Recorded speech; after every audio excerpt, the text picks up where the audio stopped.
vamos a estrellarnos y vamos a morir. Esa es la idea. Cuando la Biblia entonces habla de guardar, este término hace referencia a los ojos. Es un vínculo, es una proyección, es ver, es percibir, es mantener el ojo percibiendo. De hecho, se le llama guarda a aquella persona que tiene el ojo abierto cuidando algo, mirando algo de manera continua. Por esa razón, es así como se conduce. Nosotros estamos en un camino y el conductor, el que va mostrándonos por dónde debemos ir, es Dios. Y la idea de nosotros es que debemos estar pegados a esos principios que Él nos dice en su palabra. Cuando se habla entonces de guardar los mandamientos de Dios, algunas personas se quedan en unos pequeños mandamientos. Los 10 mandamientos no fue toda la ley de Moisés, fueron 10, un decálogo que resumía, por decir así, la ley, pero los mandatos para la ley o para el pueblo de Israel eran muchos más. Y para nosotros, la iglesia, hay muchos mandatos en el Nuevo Testamento. Hay mandatos. Entonces no vamos a confundir entre la ley de Dios o los mandatos de Dios con el decálogo. ¿Está bien? Aunque la Biblia dice que si amamos a Dios y amamos al prójimo, allí ya estamos cumpliendo toda la ley de Moisés o todo el decálogo. Muy bien, entonces la tarea de nosotros es guardar los mandamientos. ¿Qué significa eso? Primera de Juan nos habla, nos enfatiza, o Dios nos enfatiza en esta carta, que hay que guardar los mandamientos. Esa es la parte central del ser humano. Permítame recordarles algo. Usted fue diseñado para seguir a algo, a alguien. De hecho, Dios nos diseñó para que le sigamos a Él. Fuimos creados por Dios para obedecer a Dios, para obedecer a Dios. Y cuando no obedecemos a Dios, entonces ¿a quién estamos obedeciendo? ¿A quién estamos siguiendo? Ya Dios nos dice, o se es hijo de Dios o es hijo del diablo. No hay un término medio. Se está siguiendo a alguien que va a llevarnos a la destrucción. Esa es la idea. Entonces, guardar los mandatos o los mandamientos de Dios es mantener los sentidos fijos en las señales vitales que Dios nos da. Dios dice que guardemos porque de ello depende nuestra vida. La vida de nosotros depende de la obediencia a Dios. ¿Sabe por qué? Porque si no obedecemos a Dios, entonces estamos pecando y el pecado nos destruye, porque la paga del pecado es la muerte. Dios está tan interesado en nuestro bienestar que nos muestra el camino, nos dirige y nos capacita para que sigamos en él. Guardar los mandamientos indica entonces que la voluntad nuestra debe decidir, que la mente y todos los sentidos de ella están comprometidos a mirar fijamente lo que Dios nos está ordenando. Usted tiene una voluntad y esa voluntad debe decidir que los ojos, que los oídos y que todos los sentidos suyos están pegados, están fijos a obedecer a Dios. Guardar es mantenernos vigilantes sobre aquello que es nuestra obligación, que es nuestra responsabilidad.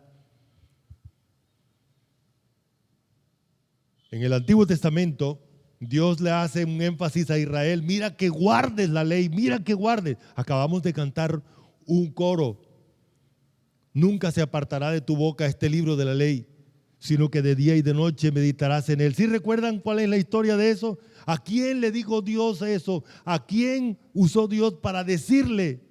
Hay una transición.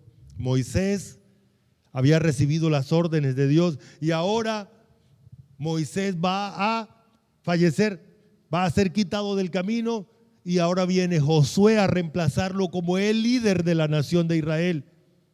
Y Dios le dice, para que te vaya bien, para que seas de larga vida, para que prospere tu camino, tú tienes que guardar. Y voy a decirles algo, hermanos y amigos que en esta noche, que en esta mañana están aquí, no ha cambiado. Es el mismo principio. Guardar los mandatos de Dios determina mi vida aquí sobre la tierra y mi vida en la eternidad. Ok. Guardar es obedecer lo que Dios ordena, lo que Dios manda. Guardar es obedecer. Ahí tenemos varios versículos, vamos a leerlo. Éxodo 34:11 dice: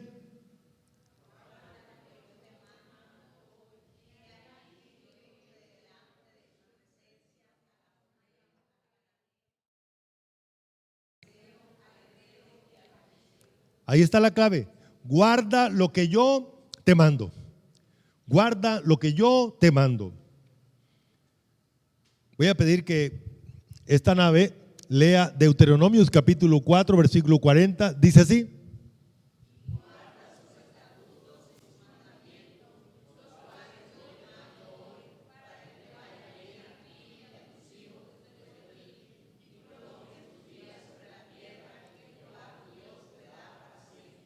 guarda tus estatutos, los mandamientos.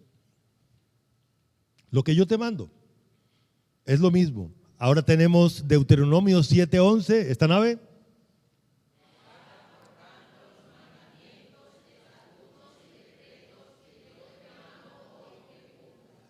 El término ley en el Antiguo Testamento indicaba que Dios era como cuando estaban tirando una línea recta. En aquella época se hacían surcos con los bueyes, con el arado.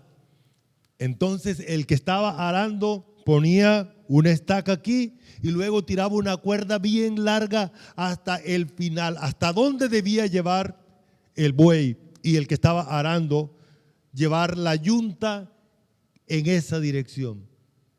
Y no se debía salir de ese camino.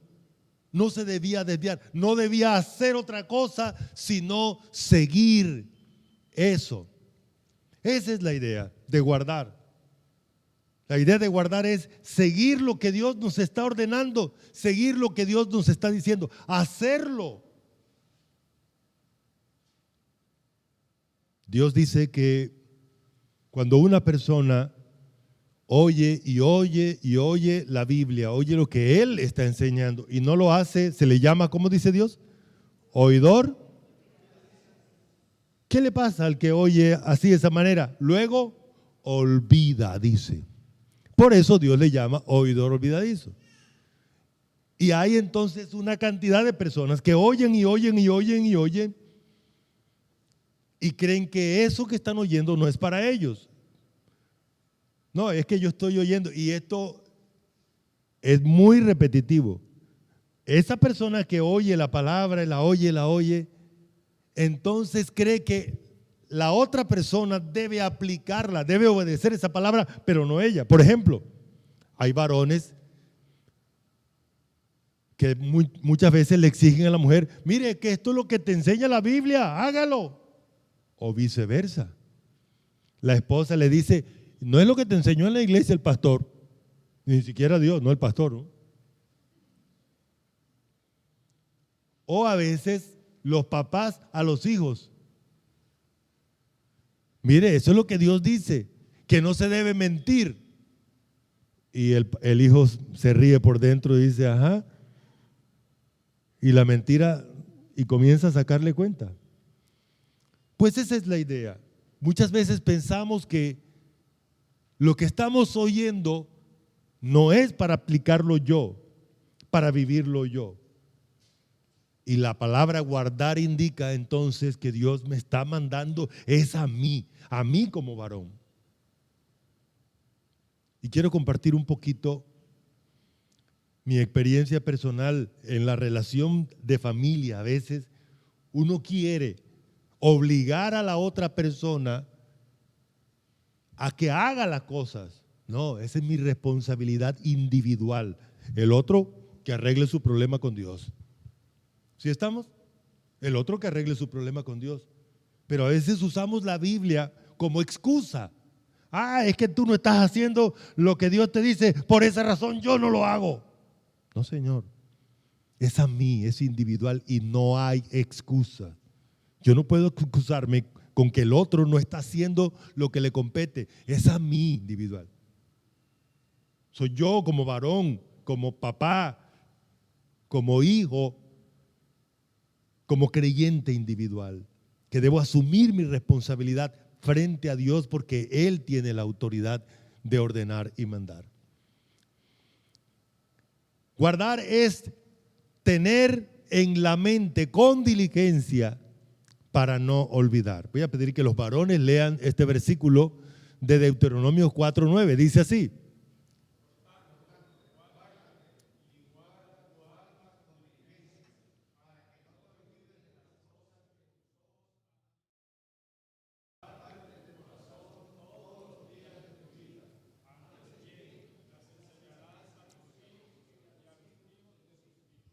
entonces, guardar es mantener ese principio en la mente para que no se...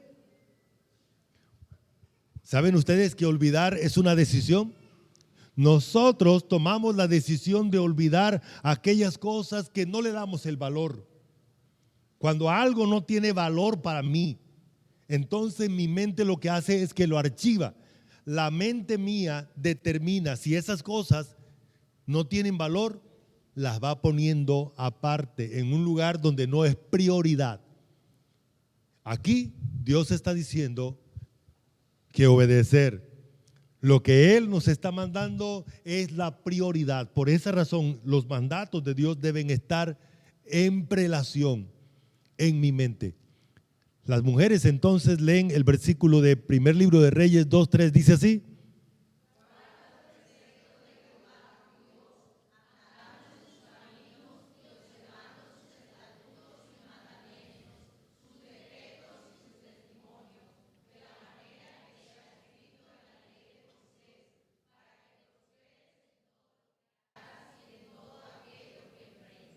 entonces, andando en sus caminos.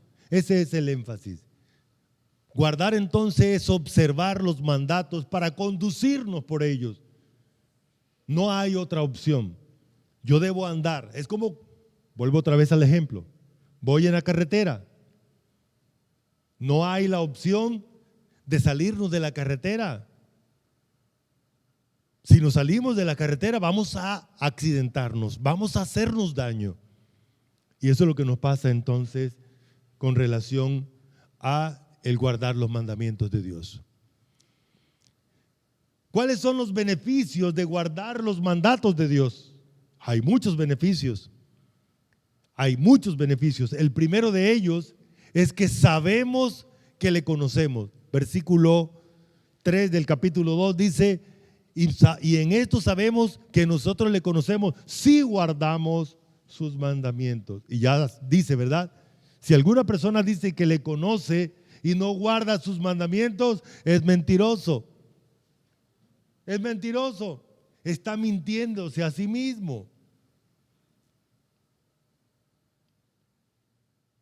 El hecho de guardar los mandamientos evidencia de que yo soy un creyente, de que yo soy un creyente. Si yo no guardo los mandatos, no tengo la evidencia, yo no tengo el conocimiento mismo para mí de que yo soy un verdadero creyente. La letra B, otro beneficio de guardar los mandamientos es que se evidencia de que la verdad está en mí. La verdad está en mí. Y recuerdan el domingo pasado que estudiamos, ¿quién es la verdad? Cuando dice que la verdad está en mí, ¿cuál verdad? Cristo, que es la verdad, está en mí. ¿Quién más? el Espíritu de verdad está morando en mí. O sea, que guardar los mandamientos evidencia que Dios tiene su morada en mí. Si está el Padre, el Hijo y el Espíritu Santo en mí, entonces yo soy un verdadero creyente. Y la verdad va a hacerme libre. ¿Recuerdan lo que dijo el Señor? Dijo, y conoceréis la verdad y la verdad os hará libre. Entonces la verdad está morando en mí, porque la verdad es Dios, es Jesucristo, es el Espíritu Santo, y ellos, o Dios, vienen a enseñarme su verdad. Y tenemos ahora la letra C. Voy a pedir que leamos todos estos versículos, versículos 5 y 6. Pero el que guarda su palabra,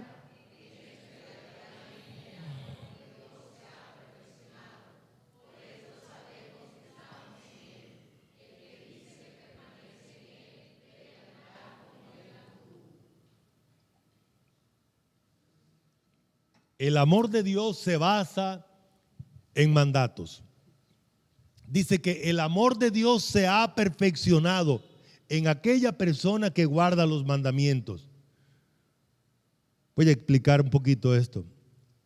Amar como Dios ama no es un sentimiento, son acciones. Amar son acciones. En 1 Corintios capítulo 13, Dios nos da el ejemplo. Dice, el amor soporta. Ahí en la Biblia, en la Reina Valera del 60, lo traducen, el amor es sufrido. Literalmente está diciendo, el amor soporta, tiene paciencia. El amor espera a la persona que ama. Después dice, el amor es sufrido, es que benigno. El término benigno ahí es, el amor hace el bien de manera excelente, de manera suave. El texto original nos habla de acciones del amor, acciones reales. Es el amor de Dios que está en el corazón del creyente, el que tiene el poder y tiene la capacidad de llevar al creyente a actuar de la misma manera que Dios. Son acciones, son acciones. Por esa razón Dios dice, en esto se muestra el amor de Dios para con nosotros, en que Él mandó a su Hijo a que muriera por nosotros. Mas Dios muestra su amor para con nosotros. ¿Cómo lo muestra? En que dio a su Hijo para que muriera. ¿Se dan cuenta? Ese es amar, son acciones, son acciones. Primera de Juan capítulo 3 dice, pero el que tiene bienes de este mundo y ve a su hermano padecer necesidad y cierra contra él su corazón, ¿cómo mora el amor de Dios en él? No hay evidencia de que el amor de Dios, porque el amor de Dios no actúa así. Son acciones, hermano. Por esa razón Dios dice, no amemos de palabra ni de lengua, sino con hechos de verdad. Son acciones. A nosotros nos gusta que nos digan que nos aman, ¿verdad? He estado en muchas conferencias de pareja y ordenan que los varones tienen que decirle a las mujeres que lo aman, que la aman. Pero la Biblia no dice eso. La Biblia dice que usted debe amar, como Cristo amó a su iglesia y se entregó a sí mismo por ella. Son acciones, amar son acciones. Bueno, no está bien, la mujer se emociona pero Dios no quiere palabrerías, Dios quiere acciones, acciones. De hecho, hay algunas personas que no consideran las acciones del amor como amor. Perdonar es una acción del amor. Hacer el bien. En fin, tantas formas donde Dios expresa el amor de esa manera. ¿Está bien? Entonces, el amor verdadero se basa en acciones. En el creyente que obedece a Dios, si Dios ordena al creyente a que ame como Él, el creyente lo hace y así se perfecciona. Ok. Otro, sabemos que recibiremos las peticiones que hayamos hecho. ¿Quién quiere leer estos versículos? Versículo 21 al 23 de Primera de Juan, capítulo 3.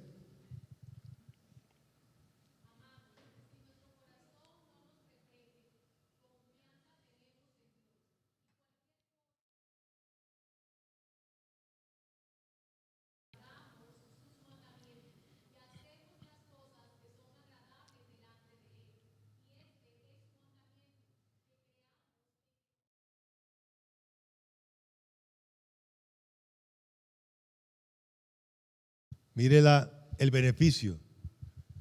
Vamos a recibir lo que estamos pidiendo. ¿Qué tal? Qué tremendo regalo suculento, ¿verdad? Dice que recibiremos las cosas que pidamos, que pidiéremos. ¿Sí?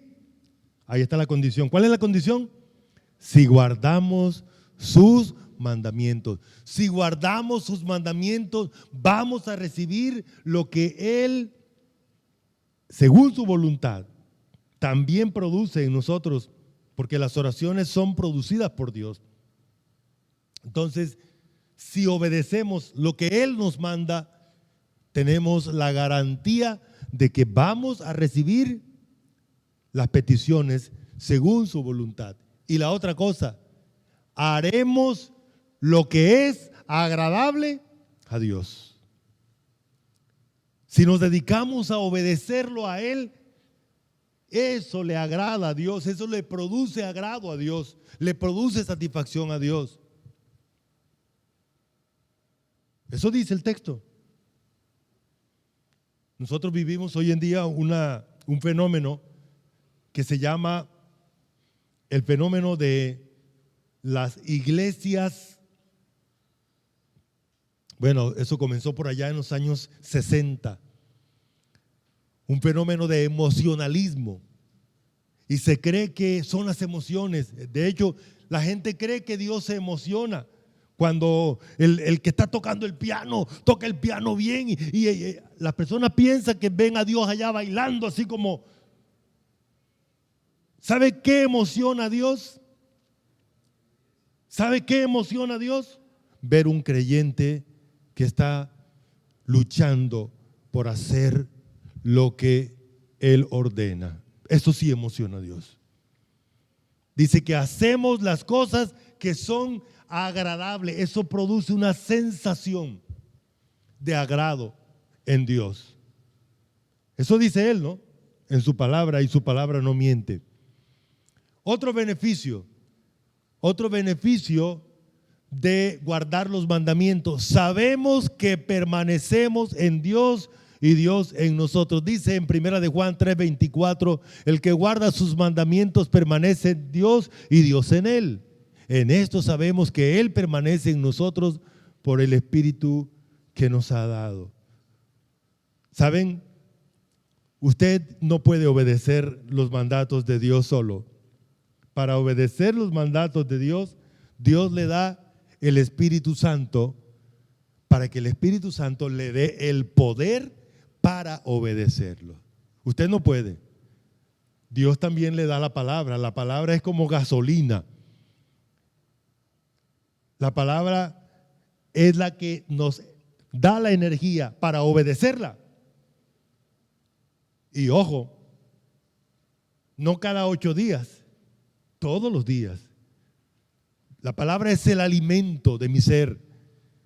Yo necesito alimentarme de la palabra todos los días para que esa palabra me dé el poder, la capacidad, obvio, usada por el Espíritu Santo y junto con el poder del Espíritu Santo para poder obedecerla.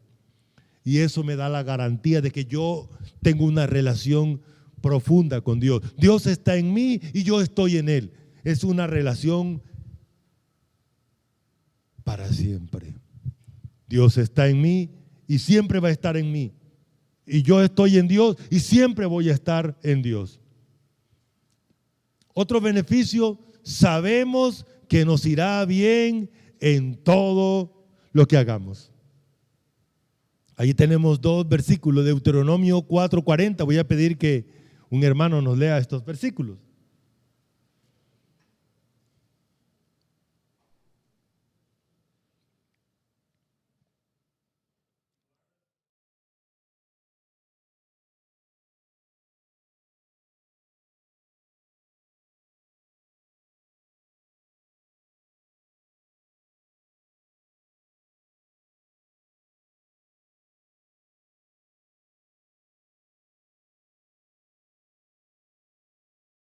Sí.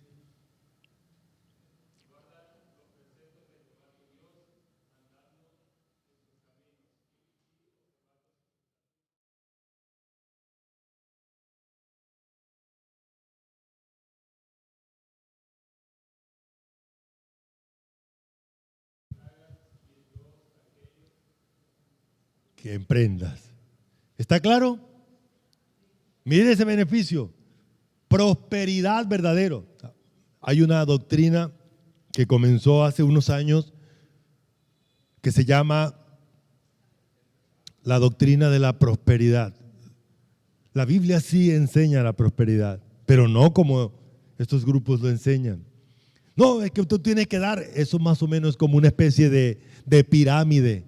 Tienes que dar tanto para que la prosperidad verdadera está ligada a la obediencia, al guardar los mandamientos. Si guardamos los mandamientos, Dios promete que nos va a ir bien en todo.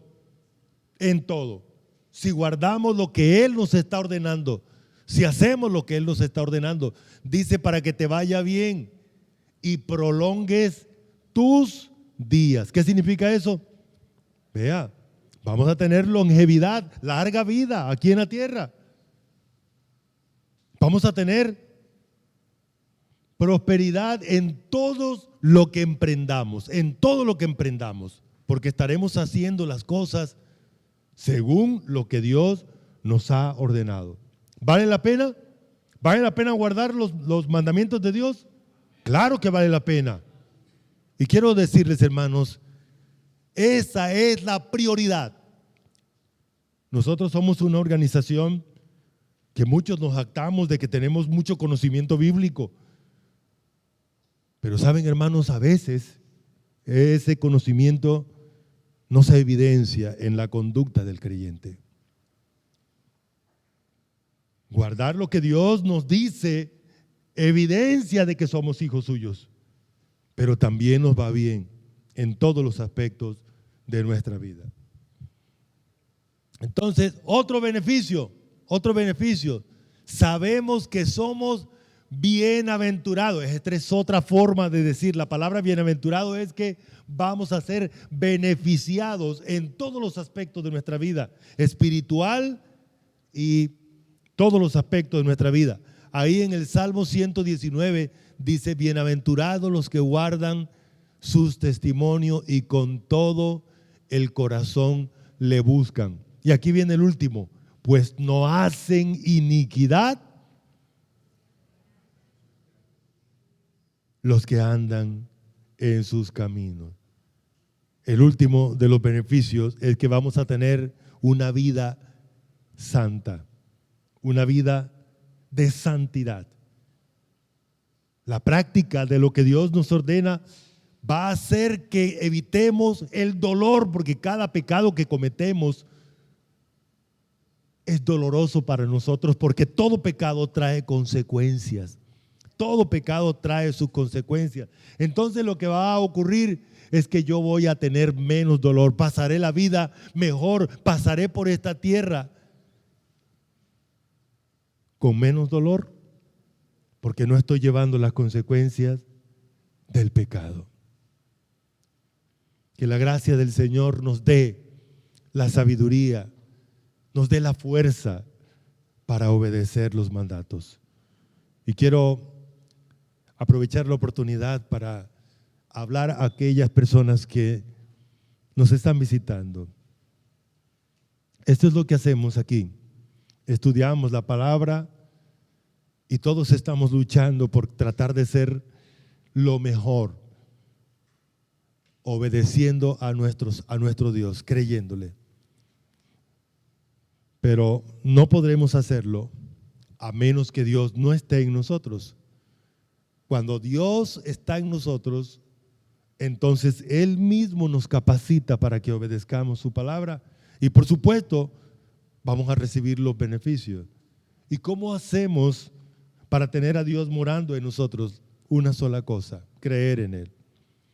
Él dice que si creemos en Él, Él viene a morar en el corazón de nosotros, ahí en nuestro espíritu. Creer es tomar la decisión de aceptar lo que Él dice en su palabra como verdad. Eso es verdad, eso lo dijo Dios. Creer es tomar la decisión de guiarme, de confiar, de depender que eso que Dios dice ahí en su palabra es la única verdad. Que el Señor nos ayude. Padre bueno, gracias por tu amor y misericordia. Gracias porque tu palabra es clara sobre la obligación que tenemos de guardar los mandamientos tuyos. Ayúdanos, Señor, a tener tu palabra en nuestra mente todo el tiempo, leyéndola, meditándola, reflexionando sobre ella y también llevándola a la práctica. Oh Padre, queremos pedir en el nombre de Jesucristo, por quienes no han creído, te pedimos, Señor, que les capacites y les des la fuerza para que también ellos puedan creerte y obedecerte. En el nombre de Jesucristo, amén.